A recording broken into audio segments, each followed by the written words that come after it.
मेरे प्यारे मित्रगण, नमस्कार। आपका आपके प्रिय यूट्यूब चैनल भारत प्यारा जग में न्यारा में स्वागत है। पहले तीर्थ यात्रा में सिर्फ बुजुर्ग जाया करते थे और उनमें सबसे ज़्यादा महिलाएं ही हुआ करती थी। बुजुर्ग महिलाएं, लड़के और लड़कियां तीर्थ यात्रा में नहीं जाया करते थे। लेकिन अब ऐसा नहीं है। मैं जहाँ भी तीर्थ यात्रा में गया हूँ, कहीं भी गया हूँ, तो मैंने देखा है कि बड़ी संख्या में युवक और युवतियां वहाँ पर पहुँचे हैं। सवाल है कि उनको इससे क्या लाभ है। मैं तो सिर्फ ये कहता हूँ कि तीर्थ से स्वभाव में कोई खास परिवर्तन तो नहीं होता, क्योंकि जब तक बचपन से किसी को नैतिक शिक्षा न दी गई हो, चरित्र का निर्माण न किया गया हो और तीर्थ यात्रा के बाद उसी माहौल में फिर आदमी जा रहा हो, तो दीर्घकालीन परिवर्तन आदमी के अंदर नहीं आता। लेकिन ब्रेकर तो लगता है। उसी तरह से ब्रेकर लगता है जब आप किसी सत्संग में बैठते हैं। जब तक आप सत्संग में रहेंगे तब तक आपके दिमाग में गलत बातें नहीं आएंगी।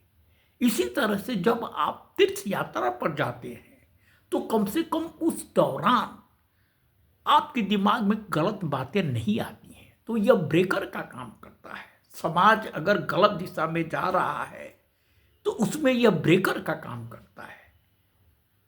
तो मैं समझता हूं कि सनातन धर्म के प्रति युवाओं में आकर्षण बढ़ा है और ये आकर्षण बना रहे और सनातन धर्म मजबूत रहे, इसलिए इस तरह के आयोजन हमेशा होते रहना चाहिए। और मैं समझता हूं कि योगी आदित्यनाथ इस बात को अच्छी तरह से समझते हैं। तो टू प्रोन्ज्ड स्ट्रेटेजी अपनाने की जरूरत है। एक तो बचपन से लोगों के अंदर सनातन धर्म के प्रति आकर्षण उत्पन्न करना, क्योंकि सनातन धर्म का किसी दूसरे मजहब से या रिलीजन से या पथ से कोई मतभेद नहीं है, क्योंकि सनातन धर्म तो सार्वभौमिक है और सबको अपने अंदर समेटने वाला है।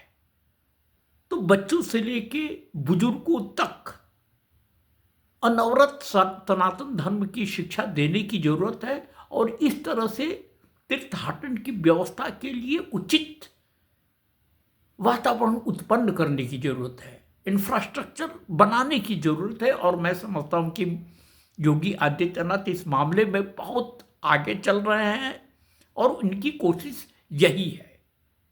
इसी संदेश के साथ मैं आप लोगों से विदा लेना चाहता हूं।